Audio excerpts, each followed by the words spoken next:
Welcome to the News9 Plus show on the world's first news and current affairs OTT platform, News9 Plus. Foreign Minister S. Jaishankar recently met President Vladimir Putin in Moscow. The Foreign Minister met the President at the end of a 5-day official visit to Moscow, where he met with other Russian officials, including Foreign Minister Lavrov. Both countries reaffirmed their 75-year-old relationship, and President Putin invited Prime Minister Modi to visit Moscow next year. Is India rebalancing its ties with Russia? Joining me to discuss this on the News9 Plus show is Ambassador Anil Trigunayat and my colleague Deepak Bhadana. Ambassador Trigunayat, welcome to the News9 Plus show. Thank you. Break down for us, Ambassador Trigunayat, the significance of Foreign Minister Jaishankar's visit to Moscow. We saw a lot of very interesting conversation around the visit and indeed the grammar of the statement that came out after the visit. Well, as you know, that the relationship with Russia since the advent of President Putin in 2000 has since been on an upward trajectory all through. And President Putin, I would say, has been personally invested in enriching this relationship to a great extent. And there have, of course, been ups and downs because of various reasons, especially the geopolitical environment that prevails today. But it is one of the relationships which, as Dr. Jaishankar himself mentioned, is a highly valued and time-tested partnership. And I remember I was part of it when we did this special and privileged strategic partnership agreement was signed, and there's annual summits that were to happen. Unfortunately, in the last 1 or 2 years, we have seen that the annual summit could not happen for various reasons. Again, a bit of a geopolitics and a bit of a problem within the country, because Russia has been at war with Ukraine. And India is one country which has had a principled and a steadfast policy with regard to the Russian action, and continued to further its dialogue, diplomacy approach, as well as that Prime Minister said that there's not need of war. Now, this is a relationship which has been built around significant I would say instrumentalities or institutions, and they have continued to grow and expand, whether it is from in the space area, as you know, today only the ISRO chairman mentioned about it, or whether it is the nuclear power domain, or the United Nations Security Council, where Russia has always stood with us or supported India whenever there was a problem with regard to Kashmir or Pakistan. Similarly, we have seen that the trade, as you know, that after all the sanctions from the West, India continued and started importing much more from Russia, the oil, although we had invested earlier since 2002, significantly in the oil sector in Russia itself. Deepak, about the visit, Dr. Jaishankar's visit to Moscow, what was the most unusual thing? What struck you about that visit?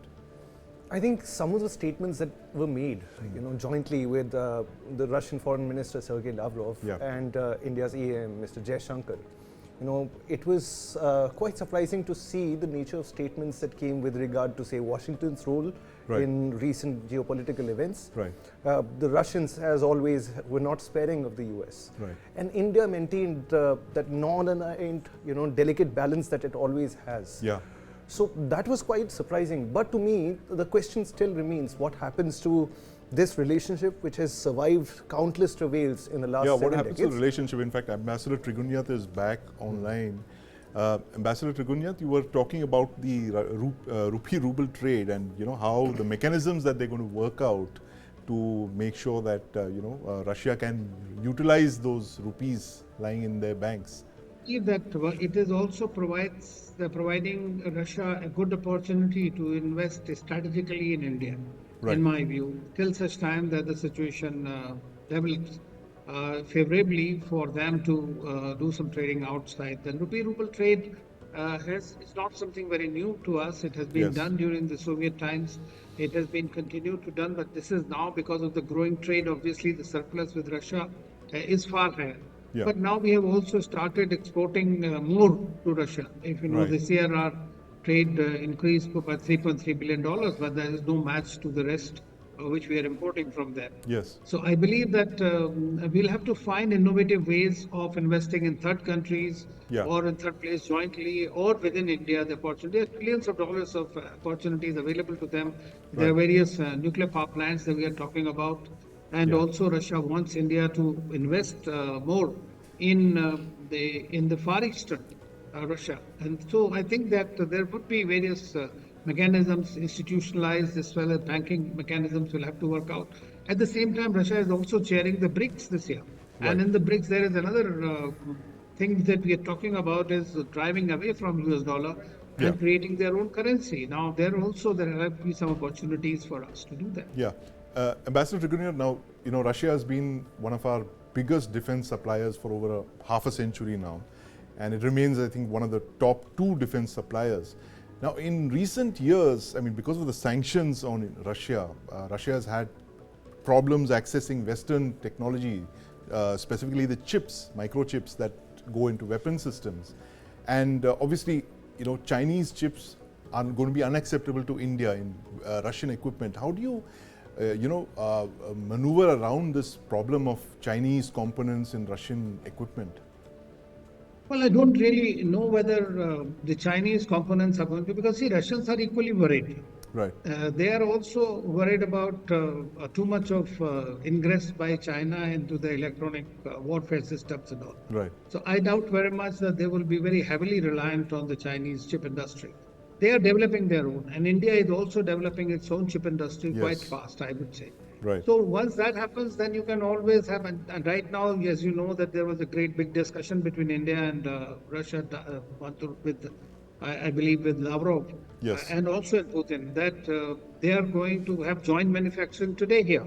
Right. So it should be possible to use that. And of course, let me tell you one thing is that whatever we are reading in the media is a different thing. Yeah. But at the same time, the USA is still importing large quantities of critical minerals from Russia and have not put sanctions on those. Right, absolutely. So that's different things that we read in the media, but what goes on behind closed doors. In fact, Deepak has a question for you, sir. So, sir, there were some statements made in Russia between External Affairs Minister Mr. Jaishankar and Russian Foreign Minister Sergei Lavrov. Now, India has managed to walk that tight diplomatic, tightrope. But what I want to understand is, what about the diplomatic tightrope that Russia has to walk between its relationship with India on one hand and China on the other? Well, Deepak, my thinking is that, Russia is a very proud nation. And the Russians are very proud people. And they have been forced into this kind of an embrace with China by the Americans. And that is the biggest failure, in my view, of the American foreign policy. I mean, they want to contend with China, and then on the other hand, they have strengthened China by pushing Russia towards that. But being what I have known Russia for several years, I can tell you one thing. While the Russians would need Chinese to counter the West or its influence, they need India to counter China. So that's precisely the case. And likewise, India also does not want Russia to be totally in the embrace of China. Right. Ambassador Trigunayat, also in the foreign minister's statement, there was a very significant reference to 2 corridors, the Chennai-Vladivostok corridor and of course the north-south corridor, which passes through Iran. How important are these 2 corridors, given the fact that, the India-Middle East economic corridor, Europe corridor, is disrupted by what's going on in the West Asia right now? You see, these connectivity corridors are very important from our strategic perspective, and that's why I remember I was part of it at the time, again, discussions when we started off in 2002, the North-South Transport Corridor. But unfortunately, due to sanctions, due to logistical problems, even commitment on all partners, I think it has taken a long time. But during this period when Russia has been isolated by the West, they started using this corridor quite significantly, and there is a much greater focus by Russia and Iran also to make it more operational. India has also agreed to do greater focus on it. Essentially, now we are investing more there in the Chabahar port in another terminal, and Shahid Beheshti terminal is there. Now even Chabahar is going to be included in the North-South Transport Corridor. So that corridor is very important from our perspective, even despite the problems that these countries have. But as you know, that there's no permanence in the international politics. Right. Likewise, the Vladivostok and Chennai corridor, which President Putin and Prime Minister Modi had announced during PM's visit, I think another very significant maritime corridor for India, because this allows you an access not only to far east of Russia, but also to the Arctic. And Arctic is going to be the next, after the Indo-Pacific, that is going to be the next contested region, and where all big powers, including India, will have to be present, because it is one of the richest regions left. Right, right. And last question, Ambassador Trigunayat, how important is our outreach to Russia? I mean, not that they were not friends, I mean, they've been the closest allies, in fact. But, in the light of what's been going on, we hear about a possible Iranian hand in the drone attack on the oil tanker in the Arabian Sea. Is it possible that, India could reach out to Iran through this Russian outreach and convince them? Well, we have direct relations with the Iranians, and we, in fact, last week or 10 days ago, we had a joint commission. Iranian delegation was here, and we are in constant touch with Iran. So I think the Iran will directly not be involved in attacking any Indian ship. That is, in my view, will be stretching it a bit too far, because they are equally interested in maintaining good ties with India.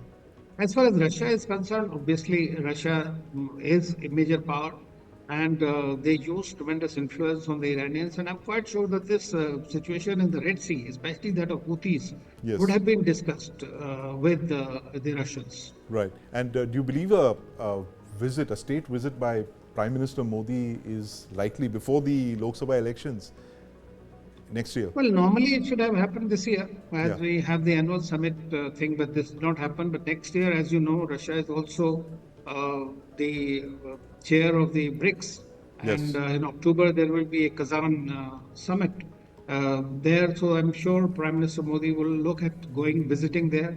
But I doubt very much that before the elections there can be a visit, unless the international scenario completely changes. Right, and that's interesting because next year both Prime Minister Modi and President Putin are seeking re-election, and that's a story that we're going to be tracking in 2024 as we did in 2023. But thank you very much for your insights, Ambassador Trigunayat. Thank you. And thank you so you can much. watch our series on Inside the Mind of Putin only on the News9 Plus app.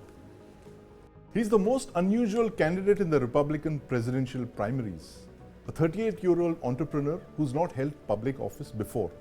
He's an avowed supporter of President Donald Trump, and he has managed to create as much controversy in the last few weeks.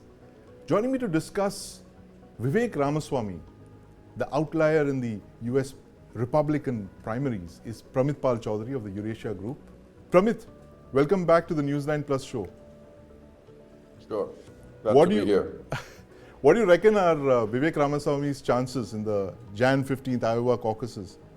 Pretty small, and we can see that he's already dropped TV ads. He's cut his TV ad spend in Iowa, and I believe New Hampshire as well. He was spending about $200,000 or so a few months ago on TV ads. He's now dropped that to about $5,000 or $6,000.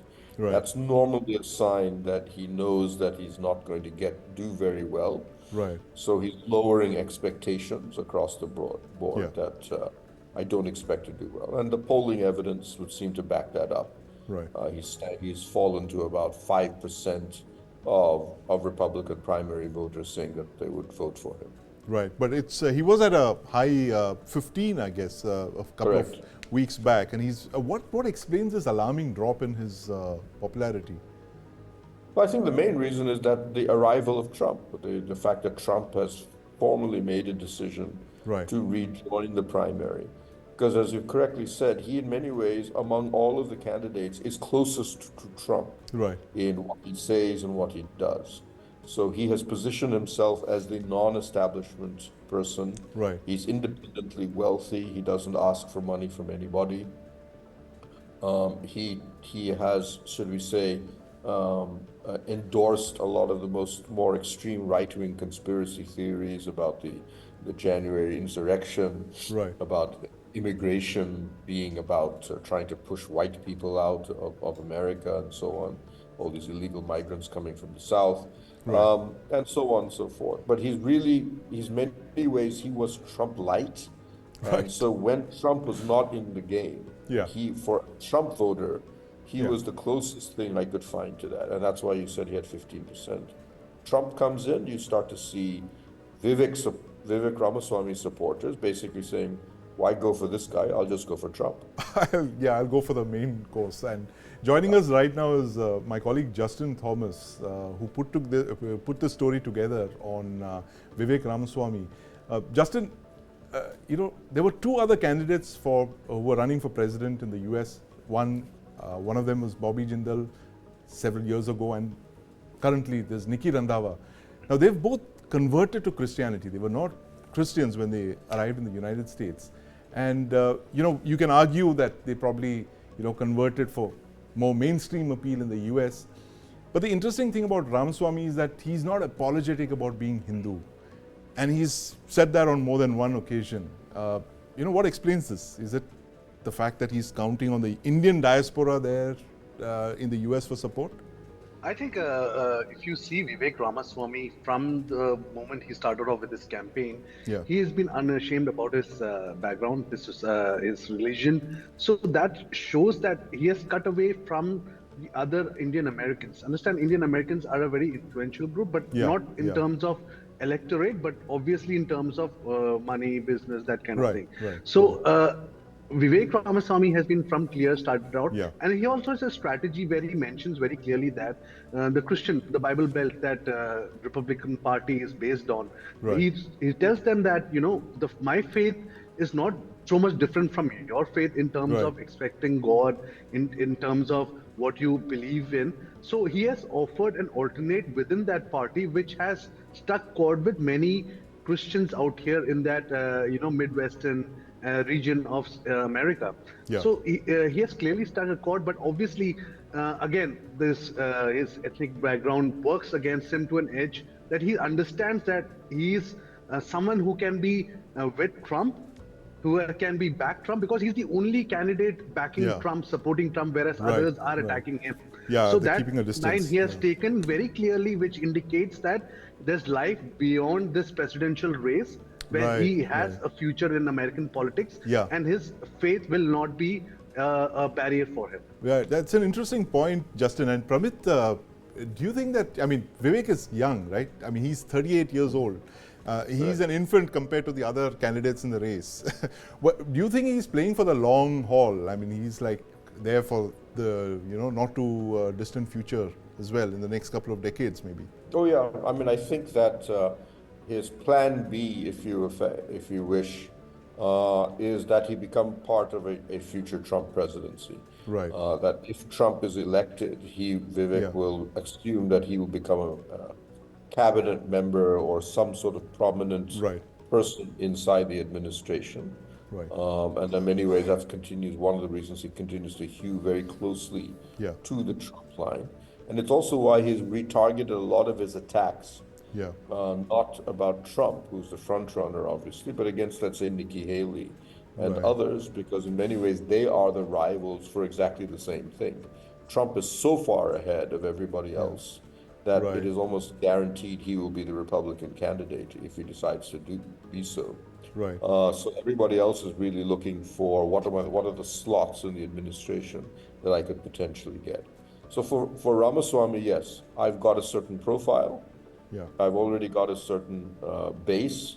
If I get into a position in the government, I can claim, therefore, that I've got the experience, and I'll continue to be in the profile. I'll remain a public figure if I'm in the government and I get something prominent. We saw Nikki Haley do a very similar thing with the first Trump administration, where she took a number of different positions, ambassadorship to the UN and so on, just to build up her CV, if you wish, and maintain a certain profile. Because once the election is over, or even once the primaries are over, Ramaswamy will disappear. But there will be no public, there'll be no media attention on the man. So being part of the next administration, as you said, he's very young, he's wealthy, that positions him for the next presidential run, where Trump cannot run because there's a two-term limit, under the U.S. Constitution. So therefore, then the field is open, and if there's still a space for a Trump candidate or Trump-like candidate, then Ramaswamy is very clearly positioning himself to be that person 5 years from now. Right, the Trump successor, if you will, the Trump light who will succeed President Trump, if there is a second President Trump thing. But Deepak, you have a question here for Pramit. Yeah. So, sir, I'd like to bring your attention back to the place that Mr. Ramaswamy occupies in the Republican electorate, if you will. You know, he is in a party which is against migrants in the first place, and he happens to be a migrant who's apparently proud of his culture, as he's so, confidently professed time and again. Is this the mainstreaming of Indian origin people in US politics? And if so, how? Because we've seen other candidates of Indian origin as well. How do you understand the Vivek Ramaswamy phenomena?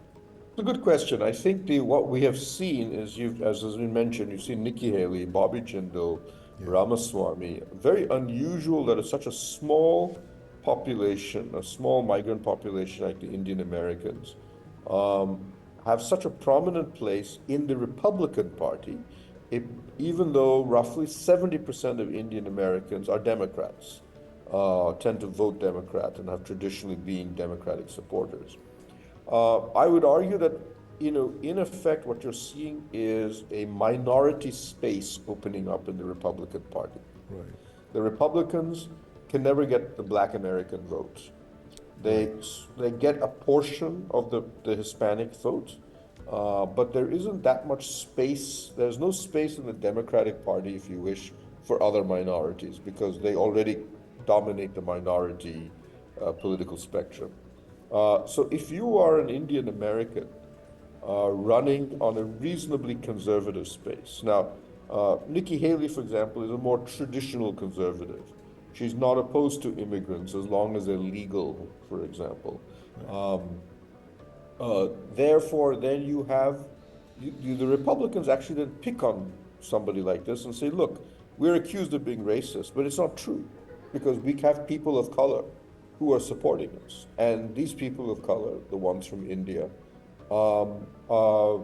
they imbibe our values, family values, conservative views on the economy, strong sentiments against on law and order and so on. And so these are perfectly good for us. One of the areas, as Sandeep correctly mentioned, that's difficult for these candidates is the Christianity element. Now, Bobby Jindal was a clear convert. He was a lone Indian family living in the heartland of Louisiana, a state that is deeply Christian. So I'm not surprised that he moved to a conversion. Nikki Haley actually has gone back and forth on this issue. She's actually, up to like 2021, her website used to actually say that she was a religious person, believed in God, but would often say that I still continue to see myself as a Sikh, as well as I adopt both my parents' religion and my husband's religion, he's a white Christian. Only recently she's basically said, no, I am for Jesus Christ. But there's a widespread assumption among most Republicans that this is just political, it's not genuine. Ramaswamy's been interested in saying, no, I'm a Hindu. But Hinduism and Christianity have very similar values, so you don't have to worry. Right. And Justin, you actually made that trip down to North Kerala to Vivek Ramaswamy's parents' home. You describe for us what it was like and how is Vivek Ramaswamy regarded back home in Kerala? I mean, is he suddenly found recognition there because of what he's doing in the US right now? See, there's a palpable excitement out there.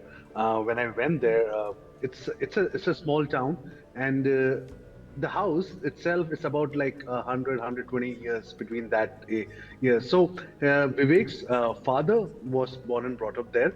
So the neighbors out there, his relatives out there, were very, enthusiastic about it. But at the same time, they didn't want to say something more or say, out of the way or bring too much limelight out there that shifts focus from Vivek Ramaswamy's campaign. So they wanted to speak a lot, but they controlled themselves while interacting with us, knowing fully well in this day and age, any video, any slight word or chatter can just move around. So yes, even if you go to the nearby shops that we visited to have some coffee, people out there where they knew that we came here to meet Vivek's family, they were very open, trying to talk to us. They were wishing, they're hoping that, we hope that we get to go to the White House one day.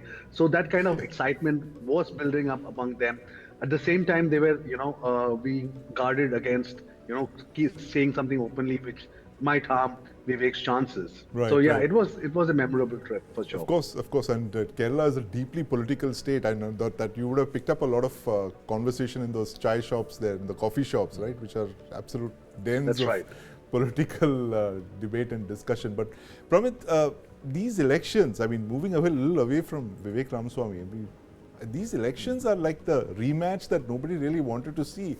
You have a 77-year-old Donald Trump who's just staying a step ahead of the law, and an 81-year-old Joe Biden. I mean, what more surprises would 2024 have in store for us in the battle between these two very unusual candidates? Well, while we assume that Trump, the first thing is the legal issues about Trump himself. Yeah. While the early indictments that he's attracting are to some degree ideological, if you wish, or ones that will not affect his support base, some of the more damning cases he's facing, notably national security violations, for example, transferring documents to Mar-a-Lago, Yeah. giving and even presenting such documents and reading them out to his friends, are more extremes. These are ones in which he will face problems even with his base.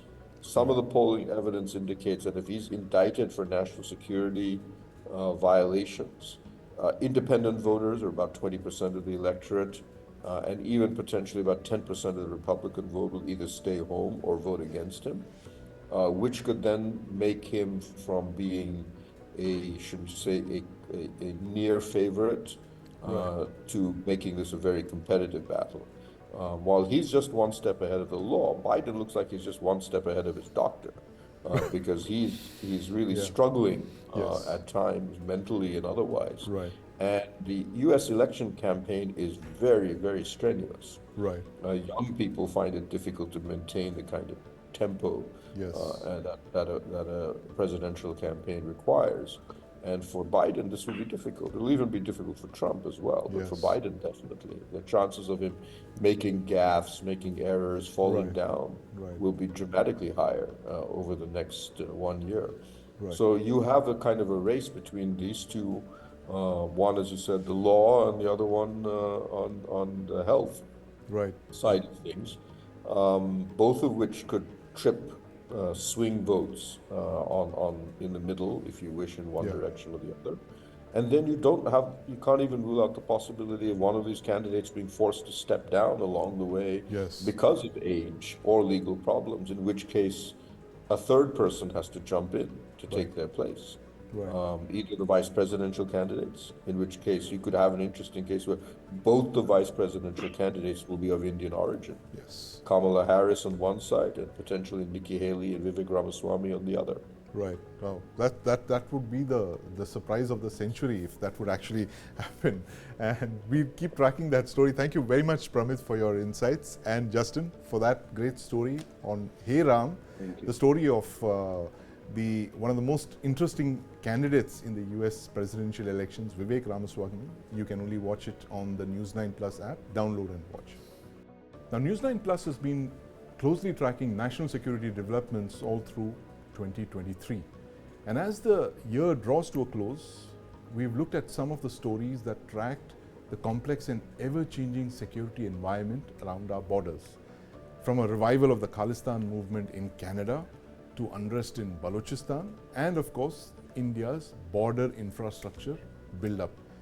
Deepak, you've been part of some of these stories. Tell us which was the most interesting story, according to you, that dealt with national security. I think that's such a wide range to look at. One of the stories that I was absolutely wowed by was Manning the Heights. Yeah. It was, as I understand from the production team, it was as difficult to shoot as it was to actually write it. I think they went to something like 19,000 feet of altitude, and the crew faced extreme pressures. On the other hand, we had a story on Balochistan, wherein we actually managed to get a camera crew to shoot original footage out of Balochistan, and I don't think many networks are able to do that. Yes. So now, what all this actually shows me is that there are a number of challenges that we face, challenges that have become more complicated over time. And as we understand, developing India, a more powerful India, will have more powerful challenges to face. Right. So we have the China factor to the north. We have issues in the Arabian Sea and the Gulf of Aden. We have burning east in Myanmar. And to the north, we have the Russia-Ukraine war, which is again complicating things. Right. It's interesting. It's like 3 active combat zones. I mean, who would have ever imagined that you come out of the pandemic and one of the most unusual health emergencies ever, and then you straight away walk into 3 conflict zones, one after the other. And that's something that's going to spill over into 2024 as well. And of course, there's lots for us to do in the new year. And you can watch our stories, all of these stories that we just discussed on Balochistan, on Khalistan, and indeed our border infrastructure, our standoff between China and Pakistan, the border infrastructure that India has been building up very rapidly to counter both of our not so friendly neighbors. You can watch all these stories only on the News9 Plus app. Download it now, and thanks for watching.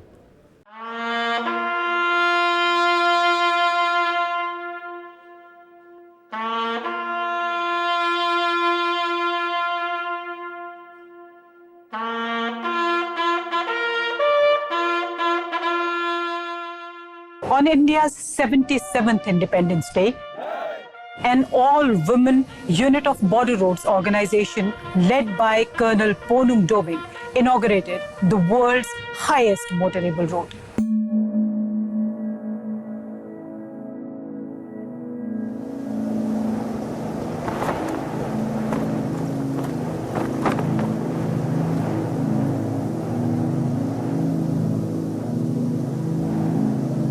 Ladakh is strategically important for India.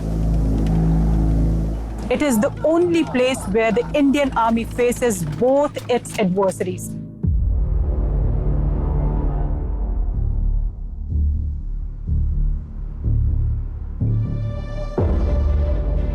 Ladakh is a high-altitude desert. Temperatures of -20 to -30 degrees and low oxygen levels here make survival tough. Being stationed in the sensitive eastern Ladakh sector is a tough but prestigious assignment. It is a matter of national pride that infrastructure development along the LAC is being looked after by the daughters of India. In such challenging circumstances, 3 stars twinkle the brightest here.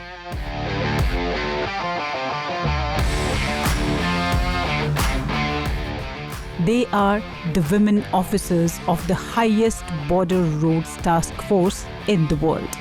All the BRTF, whether it's gentlemen or women, this is the highest BRTF in BR. We have got the opportunity, and it's the challenges that boosting us up to work in such a place. उनको भरोसा है कि हम लोग कर लेंगे.